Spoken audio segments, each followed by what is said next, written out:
Welcome into another episode of So Rare in the States. My name is Chris, the MLS card guy. I am joined, as always, by my lovely co-host. His name is Nashi. How are you today, Nashi? Very good, mate. Yeah, just finished watching the Wales and Ukraine battle it out to have the privilege of joining us in the group stages. So, congrats to Wales. I know Harry will be happy about that. So, yeah, Yeah, it's a good game. Looking forward to the World Cup now. Getting ready. there you go. I mean, it's going to be great. There's some nice golf courses there, so Wales won't be completely bored whenever they're there losing to us in England. But it'll be a fun time for sure in the World Cup, and we'll talk a little bit about that a little bit later on in the show as well. Today's guest is So Rare royalty. He has been doing this forever. He is one of the best when it comes to the MLS lineups. We have T-Bolt, the man behind the So Rare prospect account on both Twitter and So Rare. How are you today, T-Bolt? Yeah, I'm fine. And hello to the Sora fan in the US. So good to be here and so good to have this podcast for the US fan of Sora. Thanks to doing it every week. Yeah, it's our pleasure. We really love to be able to talk about the MLS and with guys that have been doing it as long as you have. It should be a really awesome conversation today. Now, just briefly for the people who may not know you, now you're French. How did you get into the MLS and in general and American soccer? Yeah, I get the chance to study for like 1 month in the US when I was 17 years old. So I was in the family near Washington, DC, and I go to DC games. That's why I'm a DC fan for like 10 years.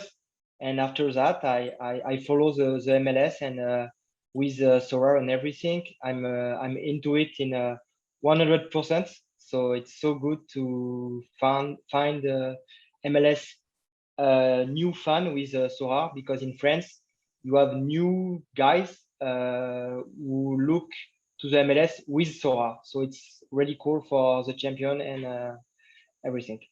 You finally got some people to speak to in France about American soccer. I've been a cold long time out there. I bet.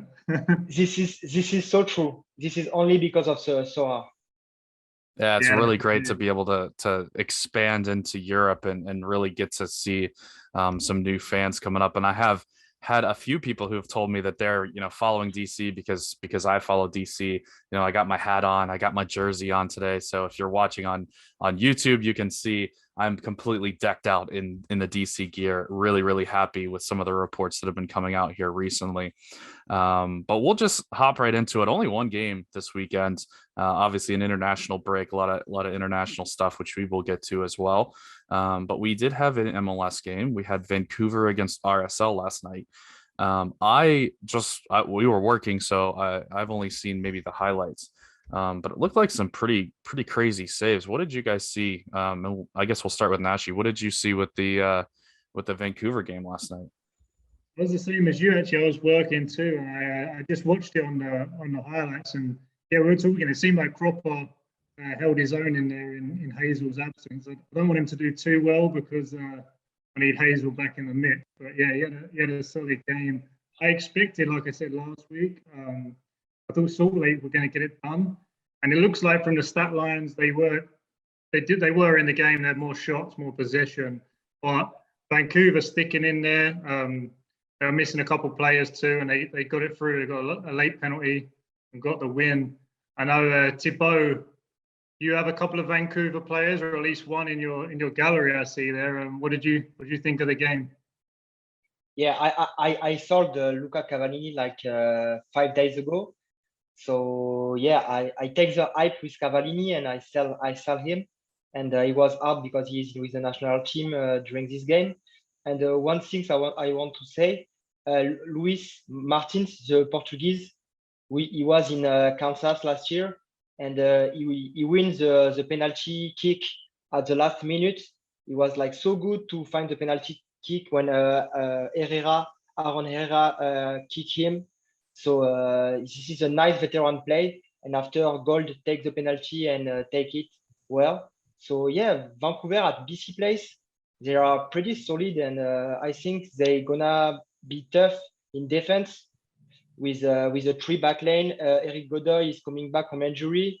He's pretty good with Veselinovic, and you have like Junkwirth also as a veteran in the midfield. and a Paraguayan DP, Andres Cubas, is coming in the next weeks. So yeah, Vancouver, solid team at home, I think. Yeah, I think that was one thing that I really looked forward to is getting Eric Godoy back. I've been sitting on his rare card for probably a year now, because he got hurt like last year, and I know that he's a solid, like he's been their team captain before. Like he's a very solid player. I've just been sitting and sitting and sitting and waiting for him to get back, and it was just injury after injury after injury after injury, and he finally may possibly be back now, which is great news for Vancouver. They kind of did this last year too, where they were very poor, and obviously that was a little different. They were stuck in the U.S. They couldn't go to Canada because of COVID restrictions, so couldn't play any home games in the first part of the season. And once they actually got back into BC Place, which you alluded to, is a very tough place to play, they went on a run and they really started to pick things up. And I kind of want to get into that a little bit and see, we're a little over a third of the way through this year's season. Is there some team that kind of stands out to you as this year's Vancouver? Is there that team that's you thought maybe would be better, or you thought maybe, or maybe they've had a difficult schedule to this point, and now they're about to get on fire and really challenge for not only a playoff spot, but even into the playoffs, maybe making a deep run? Who's that team for you, Thibault? Yeah, I think they got a problem. It's a midfield problem, because in the 10 first game, I see like three game of Vancouver, and Ryan Gold always take the ball in this side. And when you are Vancouver, you need to have Ryan Gold with the ball on offensive side. So I think maybe with Cubas, the new player, maybe Gold gonna be like the offensive player. We need to be the 10, and the creative player he is. And for the end of the season, I want Ryan Gold as the GP, the key player, the creative player of this team. He's the key to be in the playoff for Vancouver, in my opinion. So do you think that Vancouver is going to go on a run a little bit later on this year, or is there another team that's maybe underperforming a little bit that kind of stands out? No, I think they can't make it this year. You have better team. I think Colorado, Seattle, Portland are not in the playoff right now. So no Vancouver in playoffs this year. Interesting. Yeah, I'm a big Vancouver fan. I actually think that they will maybe challenge a little bit. You're right. The Western Conference is absolutely loaded. Yeah. Because you have all those teams from last year, plus you add Nashville into the mix, which was not a Western Conference team last year. So I think it'll be really interesting to see if they can keep this going. But as we alluded to earlier, going to BC Place is very, very difficult to do. They had a long run of road games early in the season, so we'll definitely keep an eye on them. What about you, Nashi? Is there a team that you think might kind of break out a little bit more than we've seen? And if you say Chicago, we're not going to have that discussion. Well, funny you should say that. I'm not going to say Chicago. That I've lost a little bit of confidence. So my neck's in a little bit from that. But in terms of their recent form to the next spell of form, I actually do think Chicago are going to make a significant leap, and I'll tell you why. Last week was the first time they started with their best lineup, and they dominated the game. They lost the game. They dominated. We spoke about it.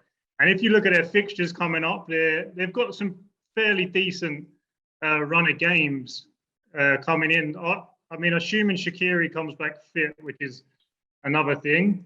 They got probably the easiest game on the schedule the next game week. That'll be a DC United at home. I don't know if you heard of them. And then yeah, they've got a decent looking run in for the next couple months there. So I think that now my best hope is by the last sort of stretch of the season, they might have a chance of creeping into the playoffs if some miracle happens. But yeah, I mean, a team that we just spoke about, Vancouver against RSL, and RSL are kind of a bit flying under the radar because that conference is tough, and they've kind of been churning out results, and I think they're sitting like fourth or third in the conference right now, and they're yet to really integrate Savarino, who I think is a very good player. He obviously is proven in this league before as well. I think if they can integrate him successfully as to what they're already kind of doing, I think he could be a big impact player going into the playoffs. I think they'll hold on to a playoff spot. And so that's a team that I don't think people really get too excited about. But adding such a big piece like that to an already team that's already doing well in a tough conference, yeah, I don't know. What do you think about that one, Chris? I was trying really hard to be quiet there because I didn't want to interrupt, but man, you throwing some shade at me over here with the DC game. That's fine. No, so RSL, man, they have really been overperforming. I said I think it was last week. They were one of my teams that I was like, this is probably one of the bottom 3 teams in the league. They have new ownership this year. Things are just completely different. It's just a different vibe around the organization from everything that I hear, which is really leading to results on the field. That kind of thing is typically repeatable. So I think they're going to continue on and keep this kind of form going. But yeah, I mean, I still don't think they have like elite talent, if that makes sense. Like when they get on the field with Seattle, who is like when Seattle starts clicking and they get on that field, it's just they don't have the talent to compete. When they get on the field with LAFC and LAFC is clicking, it's just not going to work. Like Dallas, same thing. Those teams have elite options and lots of them. Whereas Salt Lake, it's just like, I mean, they're getting more out of their parts than I guess the sum is greater than the. I don't know what I'm saying. You know what I'm saying. I know what you're saying. Yeah, I mean, I'm picking out saying? teams that So I think from my scouting, because I was looking at Savarino, and 5 of the next 7 games are at home, which is huge, obviously, as we know. I just think that there could be a little pump there the next couple of months. I guess time will tell. I could be eating my words. Thibaut, no, I think you're right on there on RSL. Yeah, go ahead, Thibaut. Did you have a team that you wanted to look at? Yeah, just a bit about like a Salt Lake. I think Rusnak is not there anyway, so they got a talent problem. Damir Krelac is also injured for the season, so they got this talent problem. Cordova is here, but he's not a goal scorer. I don't know, Savarino maybe is so good, but I'm always concerned with the player doing the first season in MLS. They need to adapt. So yes, for a 6-month run, I think it's complicated to bet on Savarino. And in my opinion, I don't see Salt Lake in the playoff this year. They're gonna be kicked by Seattle, Portland, or Colorado. Man, they're third though. Like they're a long way Yeah, ahead. yeah, yeah. We'll see.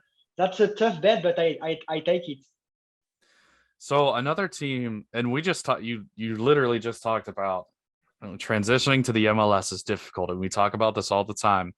Transitioning to the MLS is difficult. Give people, a year, 6 months to a year to really get the physicality of it on the field and the travel of it off the field. Like recovering is just different when you're taking plane rides that are 5 hours as opposed to, a 2-hour bus trip between games. That being said, one team that is going to get a significant influx of talent come the transfer window is Toronto. And this is a Toronto team that's been close, that's had a ton of injuries, that has a ton of really good young players, and they've got the veteran MLS pieces to make it work.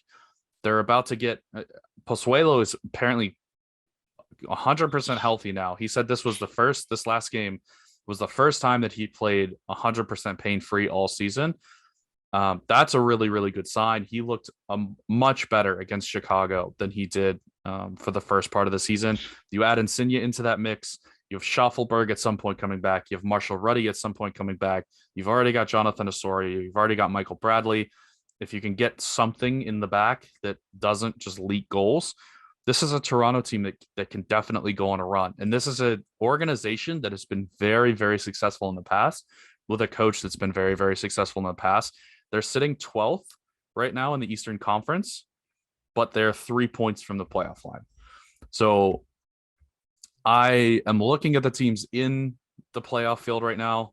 And I mean, Miami is in there, which I don't expect that to continue. Cincinnati is in there, which I like Cincinnati, but this is about where they should be, is like right on the playoff bubble. The teams below that, Charlotte, I don't think they're going to keep this up. Columbus maybe can make a little bit of a run. And if Atlanta and New England get on a run, they could be dangerous. But there's just a lot of space in front of Toronto right now. So that's kind of one team that I was kind of looking at as maybe the team that goes on the run this year. What do you think about Toronto, Thibault? Yeah, I'm a bit concerned about the back, as you said. I'm not a big fan of the signing of Salcedo as a GP. Yeah. I don't think it's a good signing for Toronto. He's not bad, but he's not like safe. Mavinga is always injured, and after it's a youngster. So at the back, I'm not convinced by this team. And we talk about it like for 2 years, but Bono Westberg, I'm so tired about this. Yeah, I want a new keeper in Toronto, a veteran. I don't know, but stop it. It's too much for me.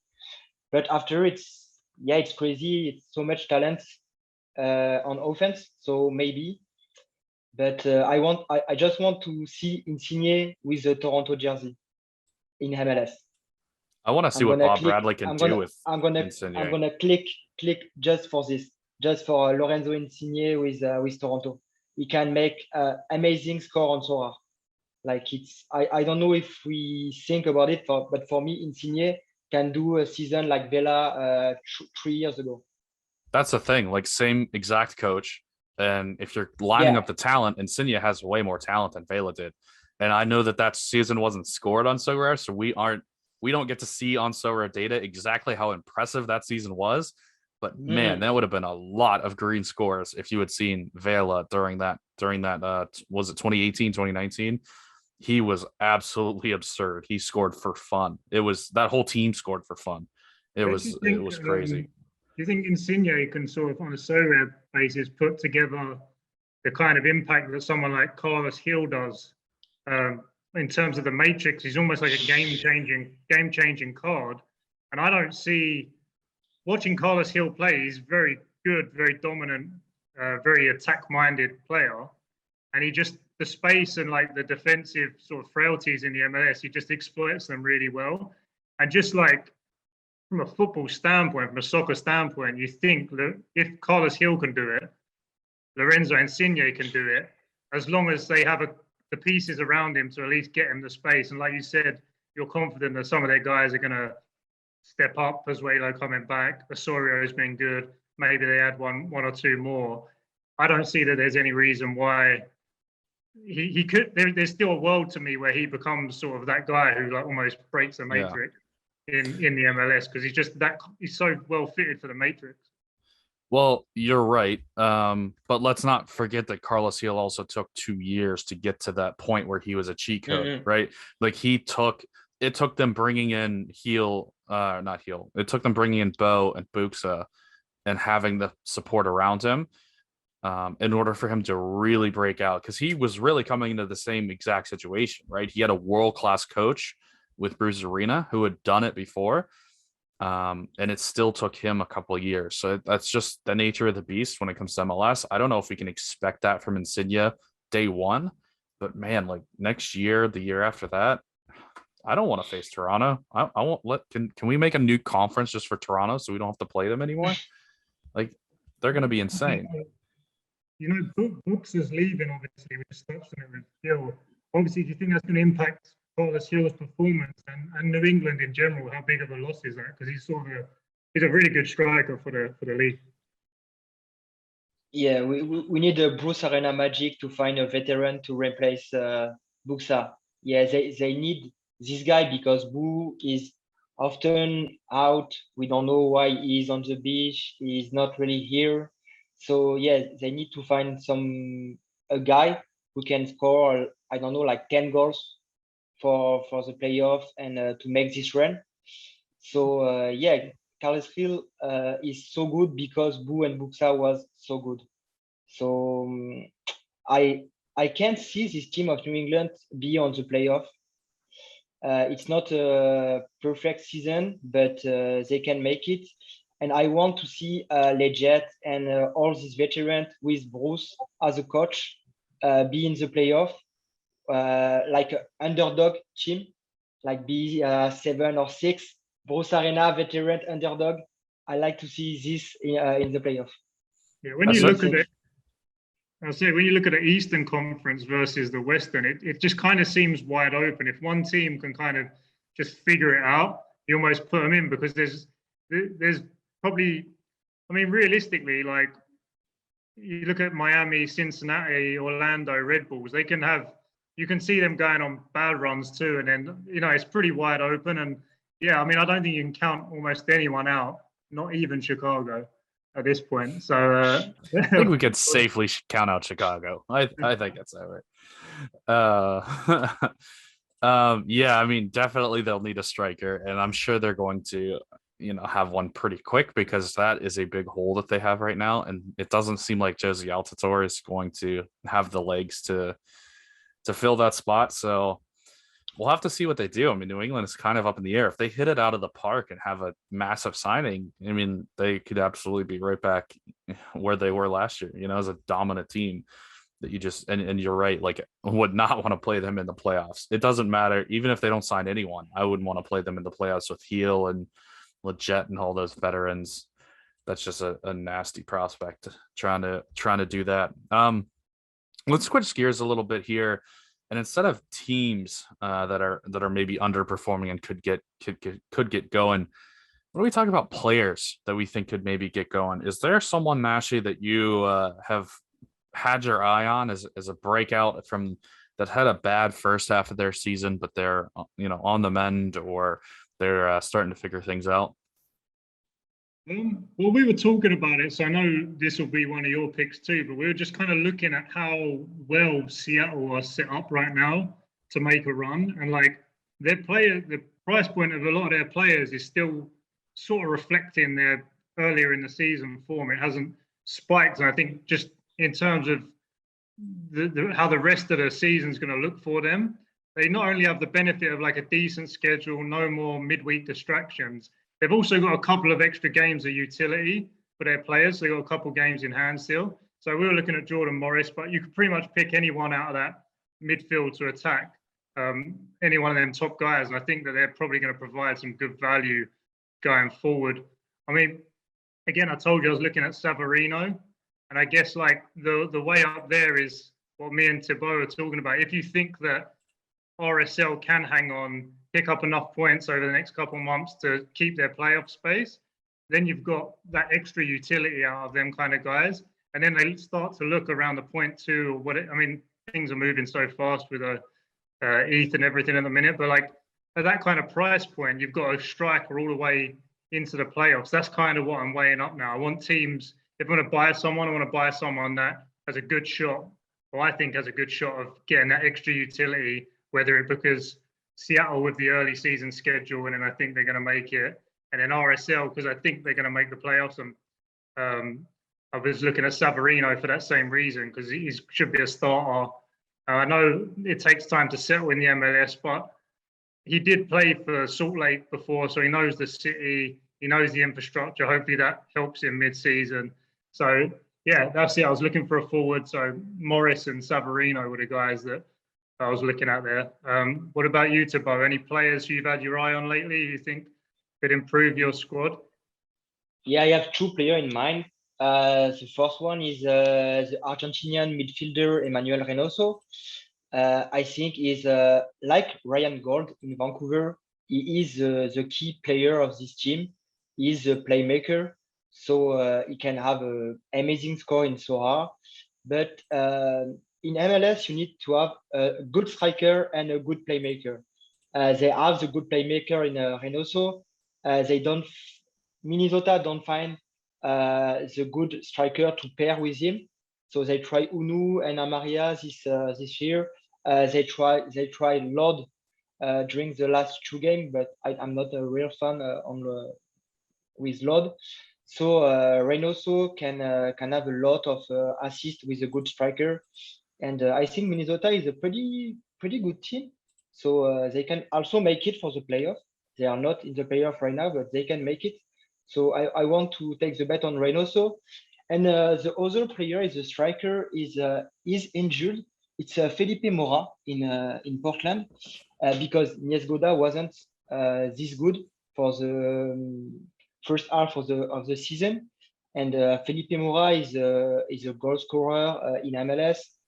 He improved the MLS last year, and I think with Chara, Loria, all the playmaker in Portland, he can score a lot of goals if he is 100% healthy. That's my two bets. Nice. Yeah. So you said that you got rid of, or you sold Cavallini recently. Have you replaced him yet, or are these the guys that you're looking at? No, I bet on GT Marcinkowski because on the game week of this weekend, I don't have any keepers available because I got Dwayne Sinclair in Minnesota. Minnesota aren't playing, and Max Crepeau and the LAFC is also rested on this game week. So Marcinkowski and maybe after a sell. So I don't know. I don't have picked my choice. You're fluid. I did want to say, like, for those who don't know, Thibaut's whole gallery is consumed of super rares in the MLS. What was kind of your thought process behind that? Because it's kind of a strange composed gallery. I don't see that too often. I just had a look before and I was quite taken aback. So I'm sure that'll be interesting to get your thoughts behind that. Yeah, I like to be like DC United every year. I'm a underdog. I'm a low budget in Super R. So I'm always try to find the player who can explode and win a bit of ATH, and after find a new player to have two good team. I only have two good team on Super R, one in America and one in All Star, and underdogs. And every week I love to see my player with a lot of young player. I bet on Jeremy Ebovici. He's not a perfect striker. You talk about it like 2 weeks ago, I think, or last week. He can score like maybe like 5 goals. He scored 2. It's good for me, but yeah, I bet on this young player or injured player. I take Williamson and Segura. So yeah, it's super rare, and America is so fun to play. Are you worried with Segura about? I heard Chiellini just got the move there. How do you think their back line's going to look? Yeah, I think for Cherundolo, he must with Chiellini take the bet with 3 on the back line. Chiellini can't play with 2 on the back line. It's like impossible in my opinion.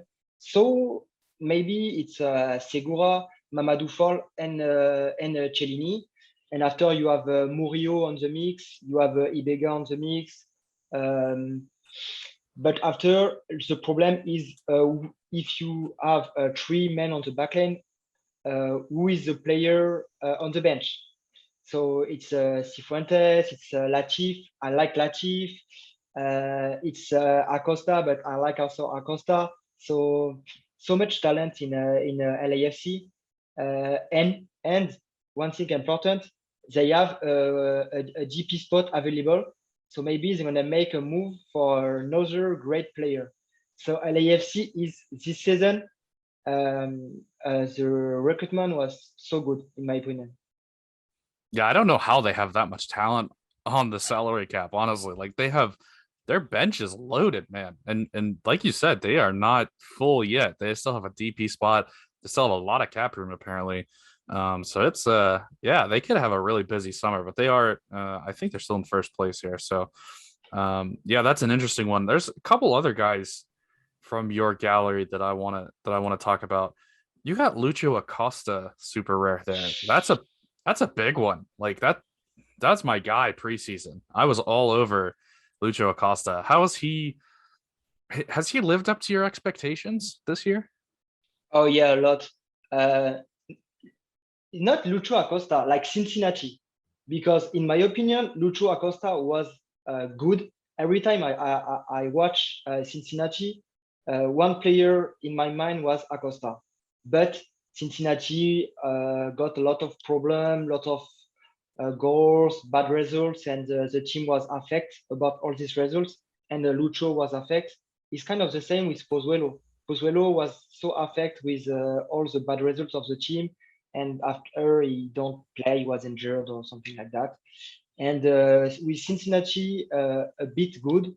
Acosta, I love him. Be the captain with the team and everything.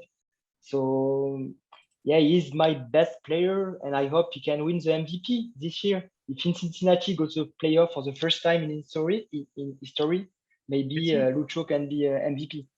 It's incredible in the MLS how many, like, for the so rare perspective, how many good midfielders are, because there's so many of them kind of number 10s, the talents you're talking about, Reynoso, Acosta, Pozuelo, Shaqiri, Hill. These guys, it's hard to find a guy like that in the top 5 leagues, you know, because maybe they don't have the luxury of being the playmaker like maybe you did 15, 20 years ago, where you see Jurgen Klopp, Pep Guardiola, where they need their midfielders to put a shift in every single game. Like the press has got to be there. You know, you haven't got someone like Carlos Hill who barely ever does anything on the defensive side of the ball, but still finds a spot in the midfield. So for so rare, for people who maybe listening just to learn a bit about the MLS, about the league, and they're wondering whether to get into it on so rare, I think they're the difference makers. If you're trying to win rewards,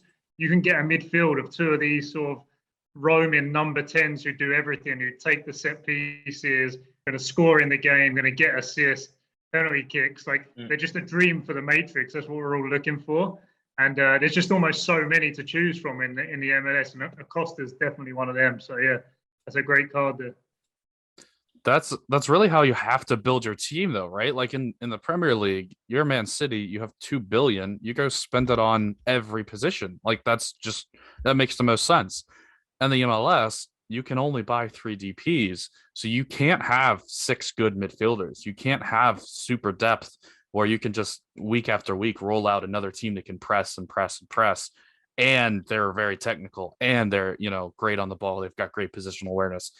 You can't get enough depth to be able to do that effectively. So the next best way to do that is to find a number 10 that just controls the game. And honestly, if you're a true number 10, true playmaker, this is really the league to come to. Like you said, like you are in complete control of everything on the field, and you don't have to do anything defensively. Like Lucho, like he just walks back everything. I mean, it's almost Messi like, you know, he just walks back every time Cincinnati loses the ball. He walks back to the offside line and waits for Cincinnati to get the ball back. He does absolutely nothing defensively. And yet he's still, like Thibaut said, he's still in the MVP conversation. Like he's still playing incredibly. So yeah, I think that's a product of the way that the league is set up. You almost have to build your team with a 10, and you know, if they don't want to play defense, and you just let them, you know, you figure it out somewhere else. It's almost better for Soto because they don't get them duels lost. He's not there to get skinned by the other team. He's just walking back on the halfway line, so he's not losing any duels. And then when he gets it, he just, you know, skips around someone, puts a through ball in and bangs out 100. So yeah, I've been thinking about that a lot lately, about just trying to fit 2 of them guys in like basically all of my all-star teams sort of from here on out, and just hoping they just, you know, rip out hundreds every now and then. And yeah, I think it's definitely a league with some good so rare sort of matchups there. Oh yeah, this is definitely a league where you want 2 midfielders in your extra spot. You don't want to use, because I mean, there are no, like, I can't find any forwards that I really want that are like, you know, that are like all-stars. But I can find midfielders for days. Like they're everywhere, like you said. So I mean, I was going to say, you just said about you can't find a forward, and I've been struggling with that too. Thibaut, do you think, who are your like elite forwards? We spoke about Insigne coming. We're expecting that from him. You've obviously got the ones who are already performing. You know, like Carlos Vela at the minute, it's not really an option with his issues. Maybe Jurisi's like a nailed on. Okay, he's a top guy, but he's expensive. But like, it's almost after that, where are you looking in the MLS, or which players for so rare specifically stand out as kind of elite for you? if I have Lucho Acosta, I want Brandon Vasquez. Yeah, he is my rising star this season. I don't expect Brandon Vasquez to be at this level. He's so good, so tall. He take everything. He win every duel. So yeah, I will probably Brandon Vasquez. I think he can be an elite forward in MLS because he is a goal scorer. He can score. He can score on free kick, penalty kick. He got this presence. So maybe Vasquez, and I think he's under 23 for like this season and the other season. So he is for me an elite this season. Yeah. And I will take another bet with the King Joseph. I think Atlanta have a tough season with all the injured player, and I know the problem with Joseph and the knee, and he's not the Joseph we knew three years ago. But with Arrojo, Almada, he can have good ball, and Joseph. I want to bet on Joseph. I don't know why, but Joseph Martinez can score. So, okay, with no knee, he can score. The problem with like Vasquez had a breakout season and good luck to him in his career. Like Martinez too. My issue with like the difference between like them guys and like the top level guys for so rare is the sort of their goal scorers. You know, they're not getting the AA scores to be able to compete in like the say an all-star D3. Because I'm thinking about purchasing a big super rare like midfielder maybe in the MLS and pushing for that league. I have Insigne, but he's not here yet. And like, yeah, it's really tough because like you have some goal scorers like Hernandez is just going to bag goals. He's going to get goals. It doesn't matter. But you got players like that and they're not getting the AA. Someone you mentioned there, Araujo, he does put up a good all-round score. He gets involved. Maybe if you're looking at Atlanta, maybe I should take a look at him because if you think they're going to be getting more goals and maybe that is a team too that we didn't speak about that might be see some improvement the next half of the year, even though they seem to be losing a player to injury every 4 days at this rate. But the talent they have up top it's got to be better than any other team in the league, really. Yeah, I mean, when you look at, you're right, they're losing a player every day. It's brutal this year for Atlanta. And DC went through this last year, so I can feel that pain. If you want an Araujo, I may have one for sale right now there, Nashi. You just go pay full price for that bad boy. What's he got? I think I have him listed at like, I don't remember, 5.3, something like that. 0.53. It's not bad. Have to do some shopping. No discounts for the 0.55. 0.55. Actually, what? For you, it'll be 0.6. Why are you getting rid of him? Or are you just restructuring? A little bit of restructuring. So we'll talk about this in a second, but I've been big into World Cup prep. So I'm going to start looking at MLSers that have some World Cup ties that so that I can keep that utility going after the season is over. And I also think that the World Cup is going to be absolutely massive from a sewer height perspective because this is the first one on the platform. There are only so many players that are going to play in this thing. There's 32 teams and most of them don't have full squads that are minted. So I don't think there's a ton of supply out there. And so I'm going to try to get as much of it as I can, as early as I can. And Araujo is not going to be on a World Cup team. So that's the reason. And I've got so much of my gallery invested in him that I can free that up and go on a little shopping spree for some other guys. As far as forwards that can get AAs, I mean, we talked earlier, I think this was off air, but we talked about Taxi Fontes at DC. And, I'm not a homer at all, but he's probably the best player to ever play soccer. He is absolutely fantastic, and he's going to absolutely dominate this league. He is so good with the ball at his feet. And you're talking about guys that rack up AA. He's basically going to be DC's 10. So I don't know if he'll. The thing that concerns me with him, I don't know if he'll score a ton, but I do think because there's nobody else around him unless they can get Ola Kamara going again, which, maybe, I guess the coaching change has been made. So The problems that Ola had with the past coaching staff are gone.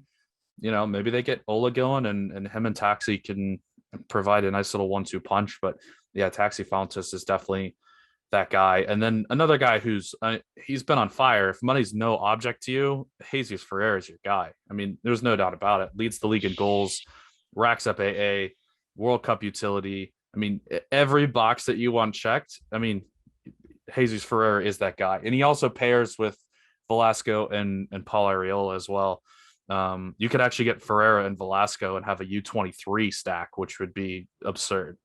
So I think those are the two guys if you're looking and you just want to splash cash on the forward position. I think definitely go big. There's not, I mean, maybe a Bobasi, but he's even pretty expensive now. Like there aren't, like when forwards start to do decently, they shoot up in price because there's just not very many of them. So you don't want to like skimp here. You don't want to go for somebody, towards the bottom of the barrel. Yeah, Joseph's an interesting one because, man, if they get him going, Atlanta could be really, really dangerous.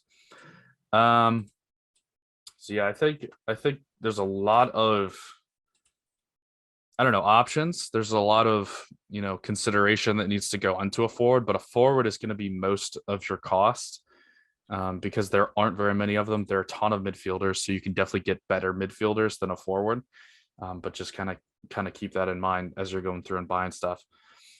So let's talk a little bit about, the international game. We're on an international break, so I think we can kind of broaden our scope a little bit and talk about maybe the U.S. national team. They've played a game against Morocco in the midweek and looked absolutely phenomenal.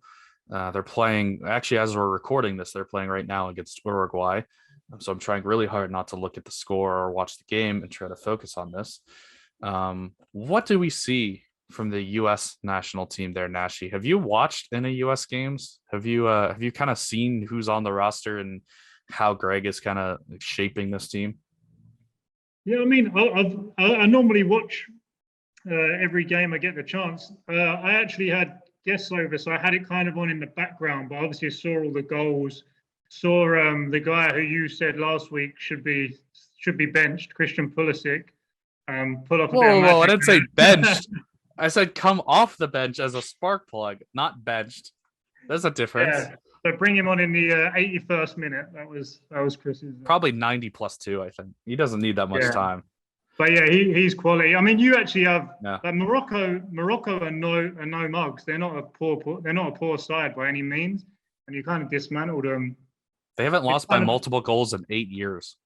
Yeah, and you look at their lineup and like they got like high level players in all over the field, and some guys who we know from Sorare who are good performers. They didn't put out a weak lineup, and you kind of dismantled them and just look really good. Honestly, really well balanced.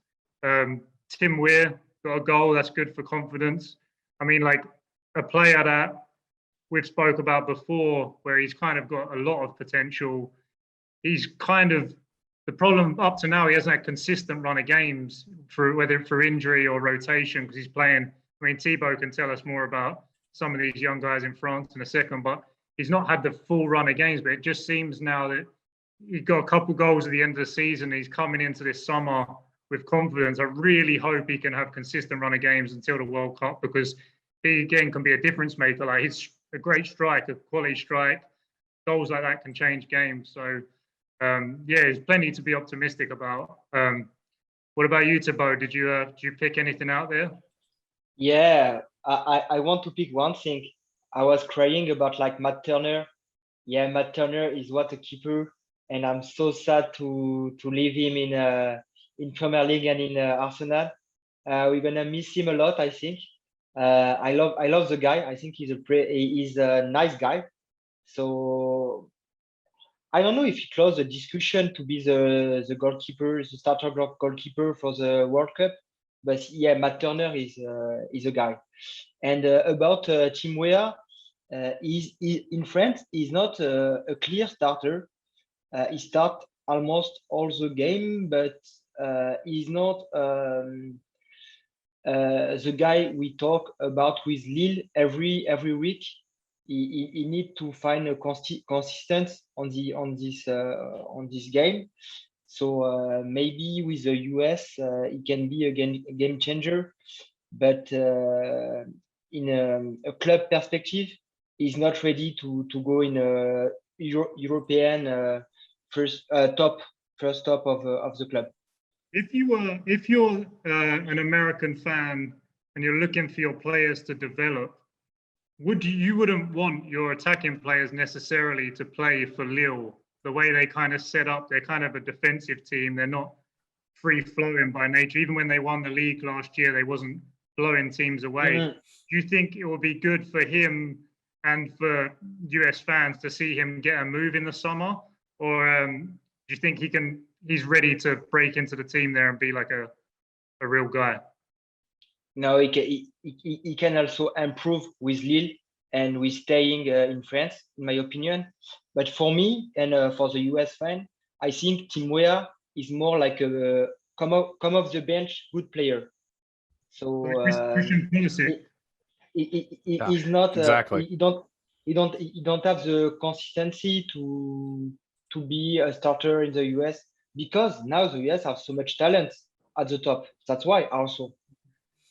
See, here's the one thing on Weah though that maybe gets him a shot to start is we don't have a number 9 and he can play at the number 9. So is it better to get him somewhere on the field, which in this kind of form that he's in, yeah, you got to get him on the field, but you also got to get Brendan on the field. You got to get Gio Reyna on the field. You got to get Pulisic, I guess you got to get him on the field.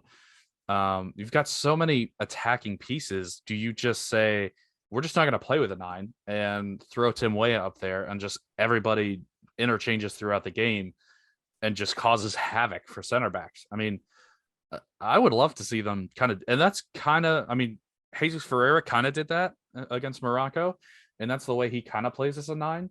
But he's more kind of, he kind of stays more in one spot in the center when he's playing, and he doesn't really move around like I am picturing Tim Weah do. But it's going to really, with him, come down to form. Like if he can break into that little team and get a little bit of time, I think he's going to, if he breaks into that team, it's because he's playing well. And if he's playing well, he's going to play for the US. He's some of the most talented technical skills that we have. So that it'll definitely be one to watch. Conrad de la Fuente, and he's Canadian, but you got Jonathan David playing in the French league. Thibaut, what are your kind of thoughts on them two young guys? Because there's a lot of people here in the US, Canada are kind of invested in them, and obviously on So Rare too, they're interesting options. So on the ground, what do you kind of think of those two prospects? Jonathan David is a guy can score like every game. Every game he can score. So I think for our perspective, he's a decisive guy. As you said with Brandon Vasquez, he don't have a ton of AA, but he is a decisive player. And for Conrad, it's difficult to say because he's like 19. So for me, it's difficult to judge a guy. Before to be in Marseille, he was in Barcelona B, so in the second team. So yeah, he needs time to improve to be the guy he's gonna be. But he's fast. He got talent. He's technical. His technical is good. So maybe in a few years, but yeah, too much talent in the US. I don't think Conrad can be in the team for this World Cup.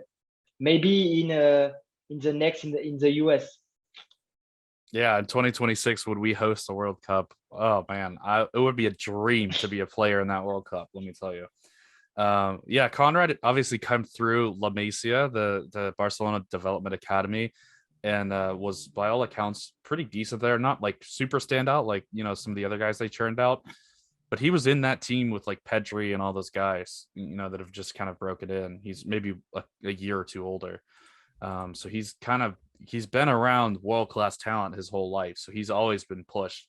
I don't know that he has world-class talent, but he's certainly a strong piece, and he hasn't even been getting called up recently. He's not even sniffing the team, but we've seen flashes when he's played for us, for the national team side. Let's let's take a look at a few guys too that are maybe playing for other teams around the world that play in MLS. Because we do have, I think it was maybe the October window, or the September window potentially. I saw a stat that was MLS had the 6th most players of any league in the world called up to national teams. So there are a ton of national team players in the MLS. How about a guy like Karol Swiderski from Poland, or even his teammate Adam Buksa? I'm not super familiar with the Poland hierarchy as strikers. Obviously, there's that one Lewandowski guy or whatever his name is. He's obviously there. But is there any chance that we see Swiderski or Buksa? Is that do they get more value because they're going to be on that team potentially, or potentially even playing, or is that something that you don't even take a look at? Yeah, I think Poland plays always with 2 on the top. So Lewandowski and another guy. So this guy can be Swiderski or Buksa. So yeah, we have a great chance to have an MLS player start in the front with Lewandowski. What happened to Milik from Marseille? He's Polish too, right? And I don't know. He kind of went off the radar this season, but he was a quality player. I think he's on the mix. Yeah, just think that it's good to get like exposure for players playing in the MLS in the World Cup on the biggest stage. It's going to draw attention to the league, and it can only be a good thing. Yeah, I mean, we obviously have a few guys that are going to be playing for the Canadian team, for the Costa Rican team, assuming that they qualify against New Zealand next week. And then obviously for the American team. So a few more guys that I had kind of written down as potential World Cup guys. So Jordan Morris for the US team, I don't think he starts. I don't think he plays a huge role, but assuming that he has a decent season, I think he's probably on the team. Walker Zimmerman, he's squarely in the mix to be one of those 2 center backs, especially with Miles Robinson out. And then Aaron Long is in the exact same position. What do we think about those 3 guys, Long, Zimmerman, Morris? Is there any maybe additional utility for them as we get closer and closer to the World Cup? Yeah, I mean, I think Zimmerman's got to be nailed on, right? Even his form has not been terrible. It's not been maybe like vintage form from him, but he's just such a leader anyway. He almost makes up. He's going to be on there in a big stage. I want Walker Zimmerman on the pitch because he's not going to shy away from the occasion. He's a leader of that team. So he's there. Next to him, Long, can he stay healthy? Can he perform the rest of this season? He'll definitely put his name in the hat. Yeah, I mean, it's kind of the only position that was, it seemed like it was nailed on, Robinson and Zimmerman, and they were playing well together. So it is a shame. And now there's that one position up in the air, but they have some cover. Why do you think Brooks doesn't get a sniff as his left-footed? John Brooks from John Brooks. He's left-footed. He's left-footed. Yes. He's got good distribution. He just doesn't seem to be in the conversation. I don't know. Yeah, you and the whole rest of the American fan base is wondering that question. I think that's like something happened between him and Berhalter, and there's like friction between the 2 of them. And Berhalter has questioned like his, work ethic at times in the past. So it's a situation where I just don't think he gets along with the coach, and he's just kind of out of the picture until a new coach comes in and potentially recalls him. But yeah, I mean, we don't really have a left-footed ball-playing center back anywhere on the team. So it makes a lot of sense for him to be there. But yeah, he's not in there. We I guess are going to roll with MLS center backs at the back. But yeah, do you have any additional thoughts on that, Thibaut? Yeah, about the World Cup, we need to focus we have 2 games, Peru against, I think it's Australia or Emirates. UAE, and UAE, and Costa Rica against New Zealand. And for Costa Rica, you have a lot of MLS players. You have Matarrita in Cincinnati, Randall Liao, Francisco Calvo, and Calvo doing really good score with Costa Rica. And in Peru, a lot of players are rating with Galese and Callens. And I think Galese and Callens can be a good MLS pair for the World Cup. So if Peru and Costa Rica go to the World Cup, a lot of MLS fans gonna be happy, in my opinion. You also, with Peru, you have Edison Flores as well. And that's the guy that we haven't actually talked about. I alluded to it earlier. There are reports that Atlas in Mexico is going to try to buy him from DC, which makes me very excited to try to get him off of our roster. But with Peru's national team, he's been fairly good. Like, he's shown flashes. So he would be one that would also get a little bit of a bump. One note, Matarrita is hurt, so I don't know if he'll be back in time for the World Cup.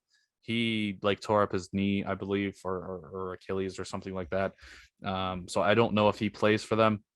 But yeah, they do have quite a few on the Costa Rican team. The Canadian team has a few as well. Mark Anthony Kaye, Jonathan Osorio, Lucas Cavallini, Alistair Johnson, Samuel Pietz, Maxi Grupeau, Camille Miller. Grupeau's not the starter as of now in the Canada team. But he was starting for them a little while ago. Kamal Miller plays typically a pretty big role for Canada. I don't know if Alistair Johnson has played a huge role for Canada yet. Osorio is typically a starter for them. Mark Anthony Kaye is kind of in and out as a starter for them. So a lot of guys on the Canadian team as well coming from the MLS. So just a few names. Any of those stand out to you, Nashi, as guys that you might think about during the World Cup? Because I mean, Canada's got a brutal group, but they're also really good. Yeah, I mean, well, an interesting one that stands out is someone who I know you're big on is with Osorio. Just from my gallery, I have Insigne, and we were talked about before about finding a mid who can maybe pair with him. So that might transition nicely where I get to stack him up with Insigne in the MLS season and then get an extra midfield option for Canada in the summer.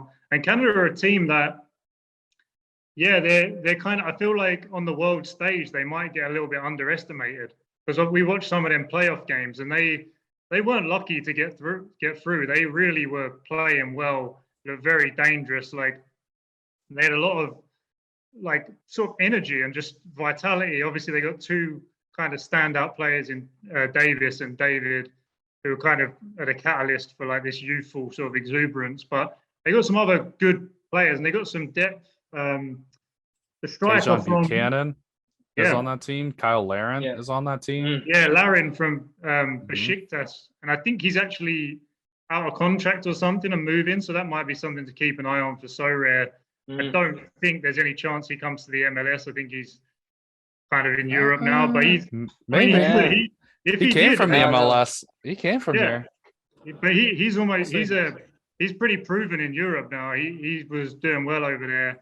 I think personally he might be looking to get a bigger transfer. But I mean, if he did come to the MLS, that would be a brilliant card to have, a brilliant option for a team if they could draw him over. But yeah, again, like they got players like that almost coming off the bench, and that kind of sells you the sort of potential that they have up there in Canada. So they got a tough group, but I wouldn't write them off just yet because they were putting in some good performances.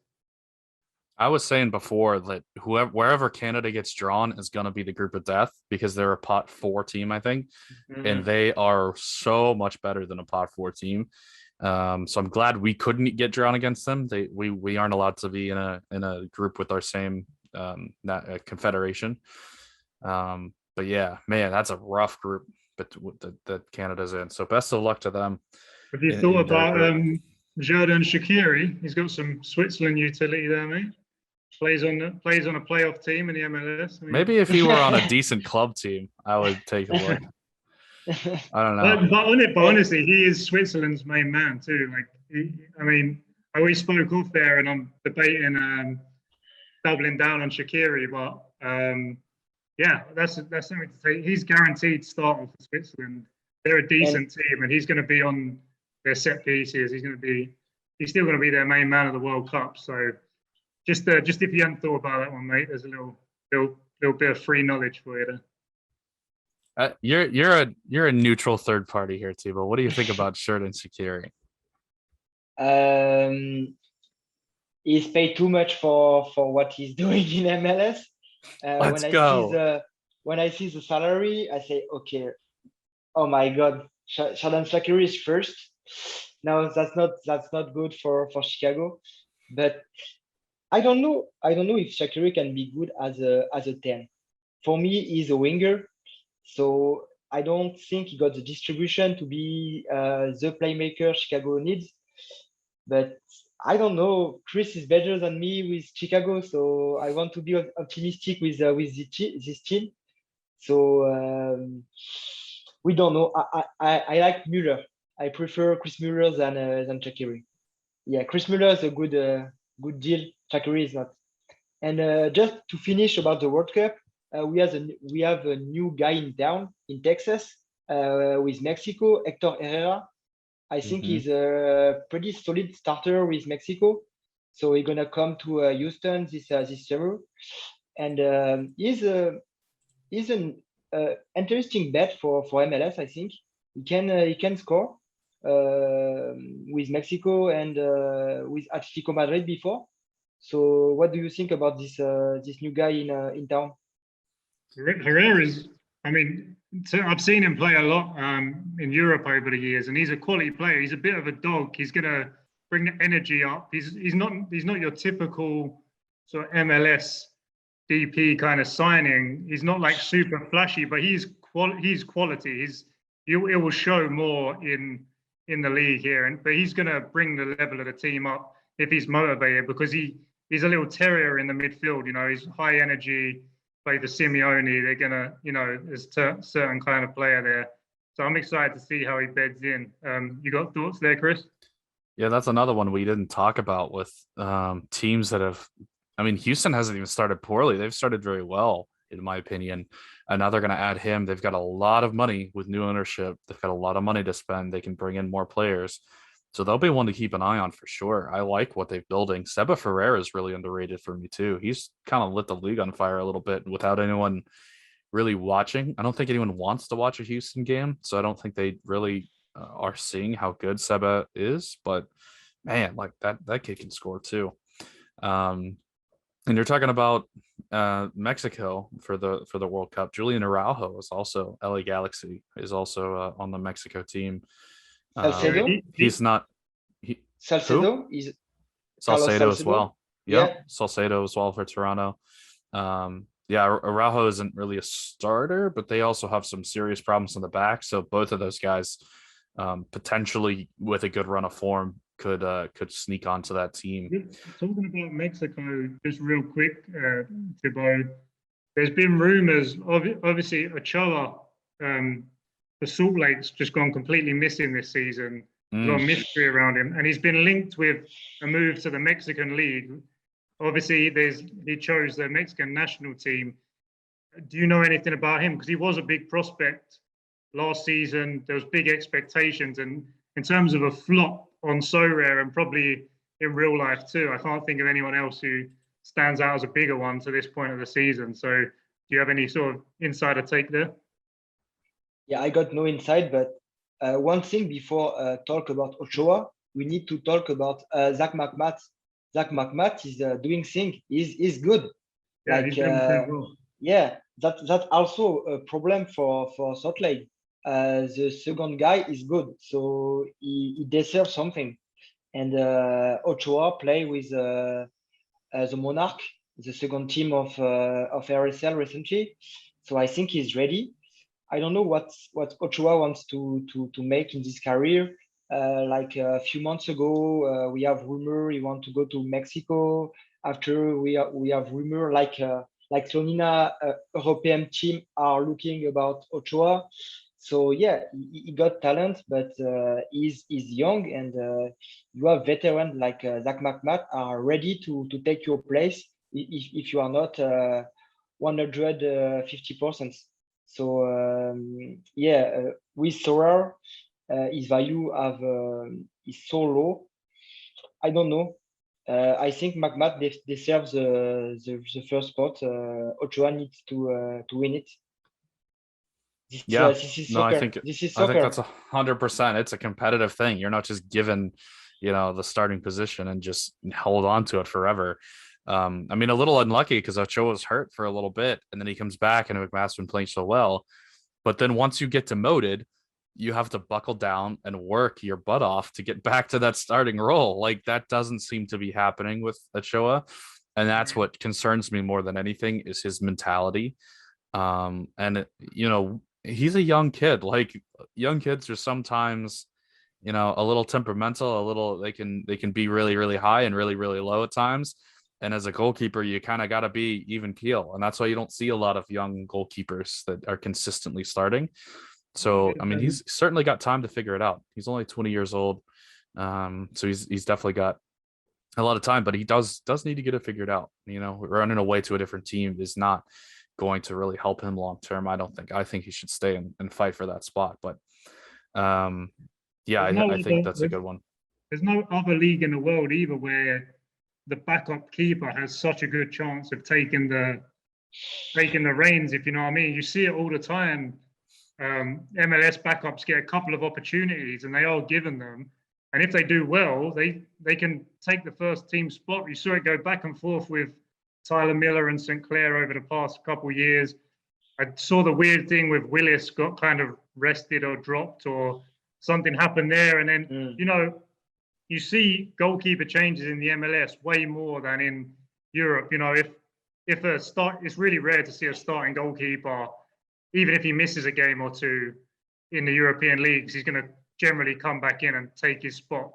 And but in the MLS, like you say, just to reinforce with Ochoa, he should recognize that and apply himself right and know that if he gets the opportunity, that there is growth there. There is a way forward. So yeah, it comes down to his attitude. He's young and he's a bit temperamental by the looks of things. So we'll see how the boy gets on in the next few years.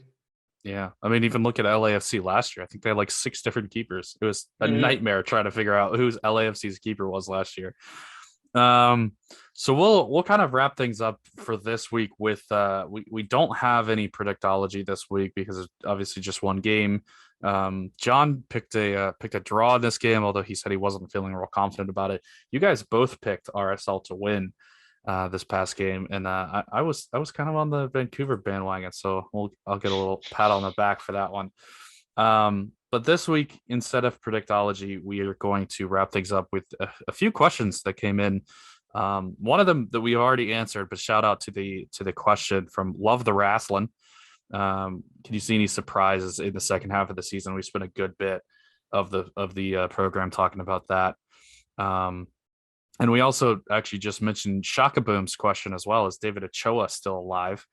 And I mean, he's still alive, but yeah, he's definitely got some things to figure out. This is the other one that I want to get to. Sower Israel, shout out for Sower Israel. Thanks for the question. Yes, why is Nashville's defense not that strong this season? And what is your opinion about Jack Maher? Can Maher become the next Walker Zimmerman? That's me. Okay. It's only one Walker. It's only talk on MLS. So nobody can be Walker Zimmerman like that. So and about Nashville, we always, and I think you talk about it like many times, but the stadium wasn't ready for the start of the season, so there was outside home for a lot of games. And as you said before, for the European fan, you need to talk about in the US, you have a lot of travel between the city, like 5 or 6 hours of plane. And Nashville is not a team to be play in the Western Conference. Probably is gonna be in the East when Las Vegas is coming or something like that. So I think this team gonna be a playoff team. So I'm not concerned about Randall the Liao. defense. Randall Liao is a player who I didn't mention earlier, who I think is very underpriced and could improve the back half of the season for the reasons you said. I know he's injured right now, but his price is so cheap and he's a protagonist on that team. There's him and Mukhtar are basically the creative forces. I think they're going to make the playoffs. I think he could play for Costa Rica. I think there's a lot of upside for the price of him. If you're looking for like a cheap option who has some upside, has some decent upside and utility, I'd check out Randall Liao. I forgot to say it earlier, but you just jogged my memory there. So I had to get that in. I had to put that out there. Yeah, Leal is right smack dab on the border of the Costa Rica squad. He's kind of sometimes in there, sometimes not. So you're talking about World Cup utility. Yeah, he's got at least the promise of some World Cup utility, and he will probably be on that plane if Costa Rica do squeak that out. What do you think about Maher specifically? Are you because honestly, I'm a little disappointed. I thought he was really going to break out this year, and he has been good, not great. You know, he hasn't really kind of taken a hold of that third center back spot in Nashville and just made sure that they can't switch formation. They switched formation a couple times, and he's been left on the bench. Is there anything that you can give us about Jack Maher and maybe would he hold on to that third center back spot long term? Uh, I think he all yeah. I think my all these third spots. I think with Zimmerman, he's like 22 and 23. So for a center back, he's pretty young. So Yeah, yeah, for me, like I got Henry Kessler, and he's guy like that. He can be in the US in the next year. So if I have Jack Maher in my gallery right now, I'm pretty optimistic, and I yeah. can like I can keep that guy for 5 years without a problem.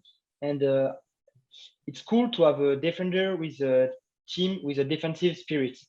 We don't have this much team like that in MLS. So Nashville has the spirit to keep the clean sheet, and clean sheet with defender in MLS is so rare. So that's why I want to keep Jack Maher in my gallery. And they really haven't had a lot of clean sheets this season yet, too. Like they are the kings of clean sheets. And they haven't really turned it on in that sense of things.